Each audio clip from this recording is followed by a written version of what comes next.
184 athletes will start the next edition of the Tour de France next Saturday, including several Latin Americans. And we begin this 10-minute individual time trial segment with a summary of the most important news from the world of cycling. Today, June 29th. And we do so by taking a look at the first teams that have already confirmed their lineups for the edition of the Tour de France that will start in Barcelona next Saturday. We will have to take a detailed look at the 8 riders that the United Arab Emirates team will line up, with a man who is making his debut and is one of the main attractions of this race, none other than Isaac del Toro. He will be in charge of taking care of the current champion, Tadej Pogacar, but we will also look at other more modest teams like Caja Rural with the presence of Fernando Gaviria. In total, there will be 184 riders who will start next Saturday in that team time trial in Barcelona, divided into 23 teams.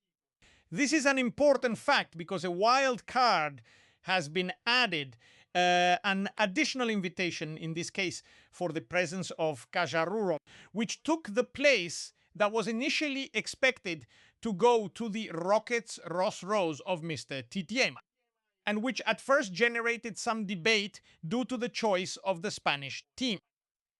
They will have among their ranks a veteran sprinter like Fernando Gaviria, who is the Latin American bet of this squad.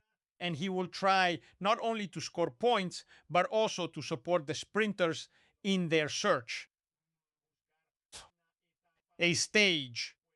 And if possible, of course, to relive those old times when the rider from Antioquia didn't leave a single sprint available back in 2017. We will have Alex Molinar as the flagship rider of this organization. He is a Dutch rider who has been putting in very good performances and whose goal is to get in as high as possible in the general classification. But the whole team will be fighting for breakaways and for... there are extremely strong men there, like Joel Nicolau and Valderstone, who were competing in the Spanish national championships yesterday. In Valderstone's case, he finished 8th in the time trial. Yesterday, he was working so that his teammates could have the best possible position when it came time to compete. For the medals that Cam Ruby from the Pinarello team ended up taking home, we also have to talk about a rider from Oceania who has been turning in some very strong performances at the start of the season. Let's remember that Caja Rural had to design this entire season with the big moment of their season in mind, which was none other than the Tour de France. And that's why it was studied and analyzed thoroughly how it was going to be put together. This team, which is already pre-registered in principle, and unless there are any last-minute changes, these are the 8 who will start. So the squad has already officially presented them to the organization. We have Stefano Oldani as the Italian representative, also a reliable name, very experienced, who will logically look for that opportunity in breakaways. And finally, Jakub Otruba, the Czech rider, who was 3rd yesterday in his country's national championships. And he is also a very fast, very quick man who could in some way be the alternative to Fernando Gaviria, being the 1-2 or the 2-1, depending on how the circumstances play out, in a final sprint. And we finish with Jose Felix Parra, a Spanish cyclist with a lot of experience, great power, and who could logically also be part of that goal, and who is part of the Caja Rural team. Maybe it's the most modest of all the teams that will be at the start of this Tour de France. And yet, their presence is very important. Not only because of the structure, but also because of what this means for Spanish cycling, especially in the north of the country, Navarrese, Basque, Aragonese, and Riojan cycling. And of course, what it does for us. For other teams that are trying to get into the top 30 of the UCI ranking to have a chance to be invited to these major races.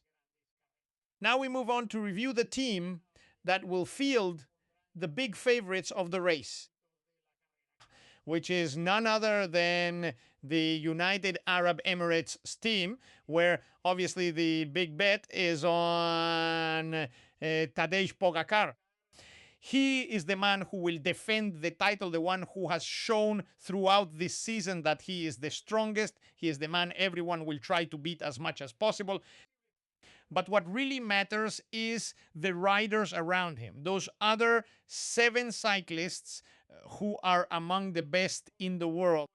And that's why, on paper, we would say that the Emirates team in this edition of the Tour de France would practically be unbeatable. We have to keep in mind that there are riders there with a lot of experience, winners across many areas of the sport. And they also bring a key new element, and it's a major attraction in this race. It's Isaac del Toro's debut in the Tour de France. He already rode the Vuelta a España in 2024. He already rode the Giro d'Italia, which we all remember from last year, 2025. And this year he's making his debut in the Tour de France, and he's doing it alongside Tadej Pogacar. And the challenge is significant for the Mexican. First, because, as we mentioned, he's on probably the strongest roster that any World Tour team can present right now. Second, because they're aiming for a higher goal. It's extremely demanding to try to finish first or second in the general classification. Are they capable of doing it? The immediate answer would be yes. Looking at the performance of both cyclists, it's a goal that isn't out of reach. Sorry. But what needs to be clear is that they will work as a unit to first and foremost achieve the 5th Tour de France win for Tadej Pogacar. From there, everything else will be an extra benefit for the team. 5 of the Tours de France for Tadej Pogacar. From there, everything else will be an extra benefit. That is to say, Isaac del Toro will have many responsibilities within the work that will be done from kilometer 0. And why from there? Because to have a chance to do something in this Tour de France, you have to be among the first and very close in the first stage of the team time trial. There, the true intentions of each and every team currently in the race will really be seen. Those who arrive individually, it's because their team is fully backing that rider. Those who arrive with 2 or 3 riders will have a range of possibilities to fight for. And that's where we hope, logically, that Tadej Pogacar and Isaac del Toro can reach that finish line in Barcelona together. Then we have Tim Wellens, a man with impressive strength. The former Belgian champion will already be the cornerstone in the stages where they have to take on the chases, where they have to work like a freight truck. Because his physical abilities are impressive. We have the American Brandon McNulty, who will do a lot in the team time trial. He will be another fundamental element from kilometer 0 for the team, and from there also serving as a complementary asset for the rest of the stages. And of course, to support Tadej Pogacar on the key climbs in the Pyrenees and Alps. Next, we have Adam Yates, a man who is supposed to support Tadej Pogacar in those mountain stages and who will complement his work with Isaac del Toro to always keep the Slovenian rider protected. We have Florian Vermeersch, Nils Pollitt, and Felix Gross-Scharner, who will also try to support Tadej Pogacar and Isaac del Toro in the best possible way. In this case, probably dividing roles so that the team works together as a group in favor of these 2 favorites, who in fact will be the main bets for that 1-2 finish. We mentioned that the UAE team might be trying to pull off that 1-2. For now, we'll leave it here. Tomorrow, we'll review some of the other teams that have been announced, and we invite you to join us on the bike. I'm Inaki Berrueta.